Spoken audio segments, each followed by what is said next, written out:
seguidores. Aqui no Seminário Sagrado Coração de Jesus, do quiosque do seminário, aconteceu hoje uma atividade dentro do Instituto Cultural Padre Zósimo e também programado pelo ATER. Então nós vamos conhecer um pouco mais sobre esse Instituto Cultural e também o que vem a ser ATER, né? Estamos aqui conosco a Mari, a Luana, a Juscelie, acertei, e o David, né? E eles vão nos explicar então o que vem a ser o Instituto Cultural, o que vem a ser o ATER, que tipo de trabalho fazem aqui em Arroio do Meio e em outros municípios também, né? A Luana, te apresenta aí, Luana. Bom, meu nome é Luana Nardes, sou natural de Venâncio Aires e eu trabalho no Cruzeiro de Santa Clara, servindo assistência técnica. Isso, e a Juscelie, eu sou a Juscelie, sou zootecnista, atendo no município de Capitão e Marques de Souza, aqui no Vale do Taquari. o David. Eu sou o Davis, eu atuo no Instituto Cultural Padre Josino já há 10 anos, eu moro em Candiota, né? E dentro das atividades do Instituto, né, conforme vai sendo executada, que vai se encaixando na minha área como engenheiro agrônomo, né, quando eu tenho uma atividade que toca assim para mim fazer, né? Aí tu vem pra cá. Eu... Como hoje, né? Como hoje. Isso. E a Mari? Bom, meu nome é Mariane, eu sou médica veterinária e eu trabalho com assistência técnica aqui em Arroio do Meio e Travesseiro também. Isso. Então eu queria que vocês me falassem um pouquinho sobre o que é o Instituto Cultural Padre Josimo.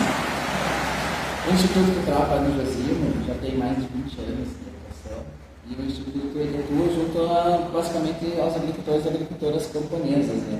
O Instituto ele é uma entidade sem fins lucrativos, ele tem sede em Candiota e área de atuação não só no Rio Grande do Sul, mas também em outros estados do Brasil, né?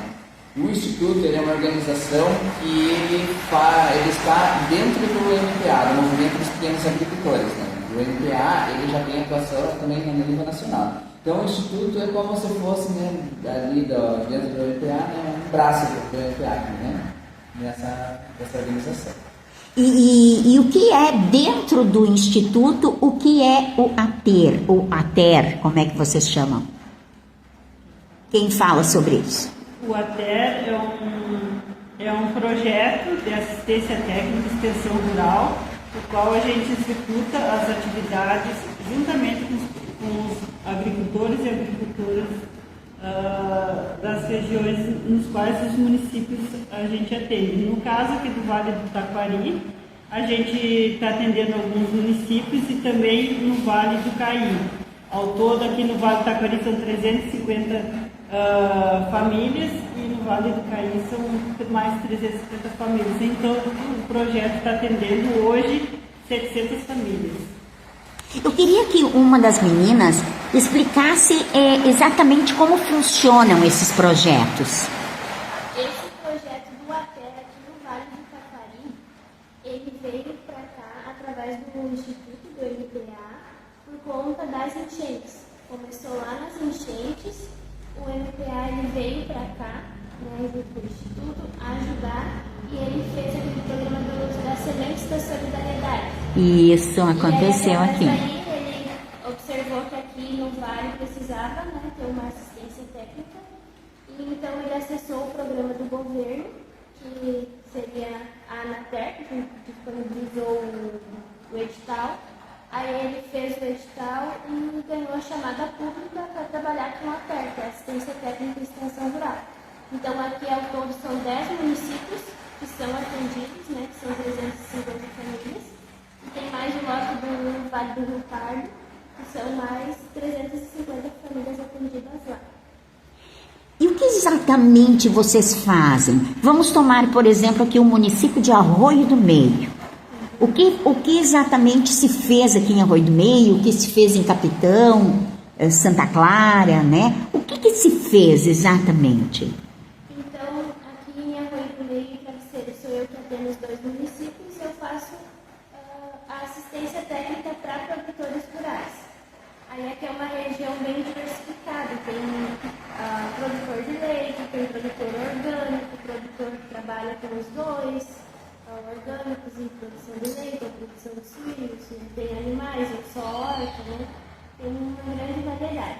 Aí eu vou na casa dessas pessoas, dar assistência técnica conforme o que elas necessitam.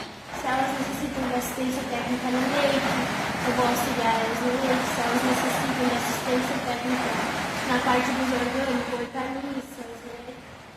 Aí eu vou auxiliar também, conforme a demanda, conforme elas têm necessidade, sempre voltado à agroecologia, sempre tentando produzir de forma mais natural possível. Então, hoje a gente fez a atividade aqui de podas, e além dessa parte do individual em cada família ter assistência, a gente também tem a parte das atividades coletivas. Então, aqui na Vale já foi feita a atividade da CAF, em conjunto com a Secretaria da Agricultura, para falar um pouco como é, né, o que é as políticas públicas. E a gente já fez outra atividade aqui em Arroio do Meio também para falar sobre plantas medicinais com o Frei Zanata. E hoje, então, a gente fez a oficina sobre fruticultura.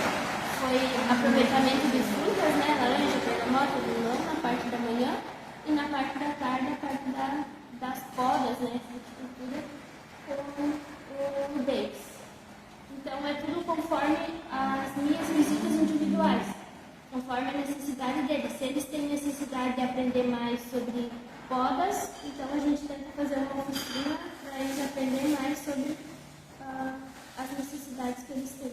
Ótimo. E Capitão e Santa Clara seguem a mesma linha? É? Só que em outra área? Não. Nas necessidades que vocês percebem lá ou na mesma área daqui?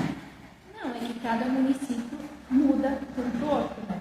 Aí que nem em Santa Clara e Cruzeiro, onde eu trabalho, a gente trabalha muito com a questão de frutas, de manejo das hortaliças, sobre leite, coisa, porque foram comunidades e municípios muito afetados pela enchente. Então, além da gente prestar assistência, a gente vai para conversar com a família, porque a gente trabalha com o meio social com eles. Então, a gente conversa, dá apoio, se eles têm alguma dúvida, alguma coisa, a gente fornece, né? Então, a gente trabalha na questão disso também, porque são municípios, né, a gente falou, são municípios que foram afetados e coisa, então a gente presta assistência em tudo que a família precisa e quer. Ótimo. E Capitão, é nessa mesma vibe, assim, exatamente. né? Agora, Capitão, nós vamos ter, amanhã nós temos o primeiro encontro sobre CAP, vai ser no município de Marcos de Souza, um ajuntamento Capitão e Marcos de Souza, e no dia 20 nós temos a troca de sementes crioulos, lá no município de Capitão. Também engloba aqui também a Arroio do Meio, também vai participar junto lá também. E teve em Travesseiro agora, recentemente também, né? Isso. Isso. E, por favor. Outra coisa que a gente também não falou, pediu antes dos projetos que acontecem junto, o Instituto Cultural tem outro projeto, que é o projeto dos quintais agroflorestais também. E a gente tentou encaixar esse projeto junto com o projeto da terra. Então, as famílias que quiserem participar também do projeto dos quintais agroflorestais também estão participando. Que é um projeto onde as famílias vão ganhar adubo, pó de rocha, mudas de árvores frutíferas, natíferas e equipamentos para manutenção dessas árvores depois. Pelo que vocês me disseram, esse projeto é um projeto itinerante, né? Ele anda pelo estado, né? Então, vocês estão aqui em Arroio do Meio desde o ano passado. Isso. E agora já estão prontos para partir no mês de outubro? O projeto se encerra no mês de outubro. Esses projetos de terra de assistência técnica têm duração de 15 meses e aí a gente tem esse período para a execução do projeto. Né? É assim que se encerra o projeto. Se houver uma nova chamada pública e um novo edital, o Instituto se lança lá o edital e se a gente ganhar a chamada, a gente vai e executa o próximo. Assim vamos indo. As chamadas públicas, elas acontecem no Brasil inteiro, e elas vêm para um tema, assim, a chamada pública. Ela tem um objetivo claro para a realidade, né? Que nem aqui, né, como foi citado, né, quando teve as enchentes, daí surgiu então essa demanda de prestar assistência técnica para essas famílias, né, de pequenos agricultores desamparados por pau cheia. Né? Então surgiu essa necessidade, né, dessa demanda de assistência técnica e surgiu a ideia dessa chamada pública aqui para essa região. Né? A gente disse, né, que ela tem um período, né, de 15 meses de duração e podendo ser prorrogada. Né?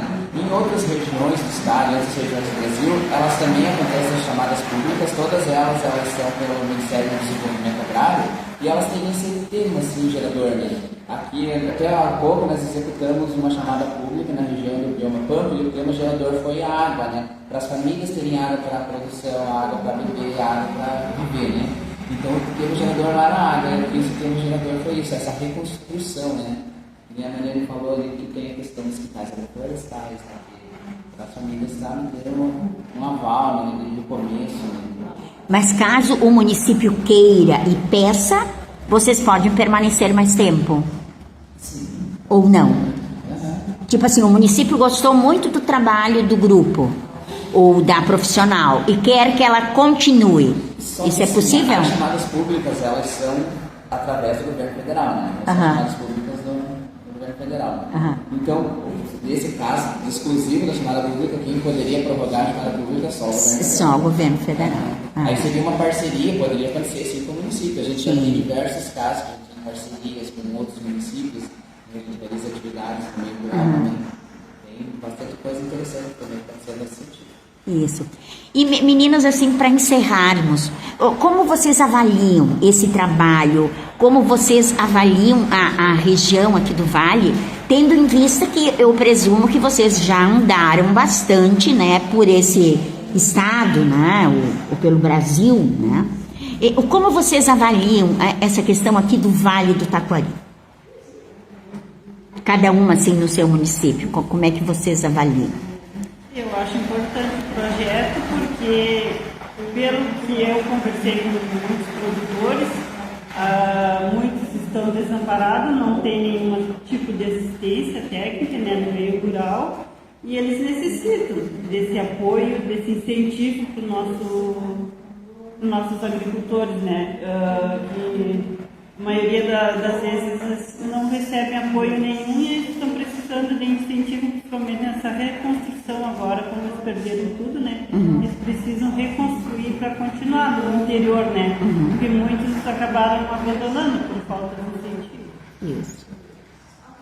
Com certeza, né? É importante, principalmente eu sou parte do parque, né? Eu moro em Santa Cruz, em Monte Alverne, onde a minha localidade não foi muito afetada com a enchente, e quando eu vim para cá, eu vim no começo de fevereiro. No fim de fevereiro, começo de março, então, conversar com os agricultores de Cruzeiro, de Santa Clara, onde foram atingidos pela enchente, é uma grande diferença, a gente percebe. Porque a gente olhando de fora, a gente não sente tanto quanto a gente está aqui. Quando a gente vem para cá, conversa com eles, vê o que eles tinham e o que sobrou para eles, é um choque de realidade.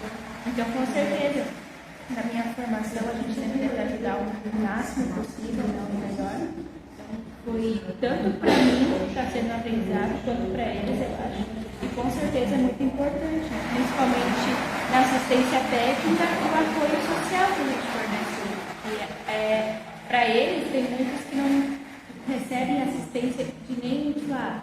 Então, vinha alguém conversar com eles, orientar eles, trazer materiais, conversar com eles praticamente por semana, por mês, a gente sempre troca alguma coisa, então é muito importante. Isso. E para encerrar mesmo agora, Maria, a última pergunta é para ti. Aonde o pessoal de Arroio do Meio pode te encontrar? Então, o pessoal de Arroio do Meio, também de todo o Vale, né, a gente tem um escritório, né, uma sala aqui no centro de Arroio do Meio, no prédio do STR. Então, Todas vocês trabalham aqui? Isso, o escritório, o sede fica aqui. Tá. Fica no prédio do STR. Então, sucesso para vocês nesse trabalho, parabéns, né? Acho muito importante que seja feito isso, né? E quem quiser encontrá-las, então, no prédio do STR, aqui no centro de Arroio do Meio. Obrigada, gente.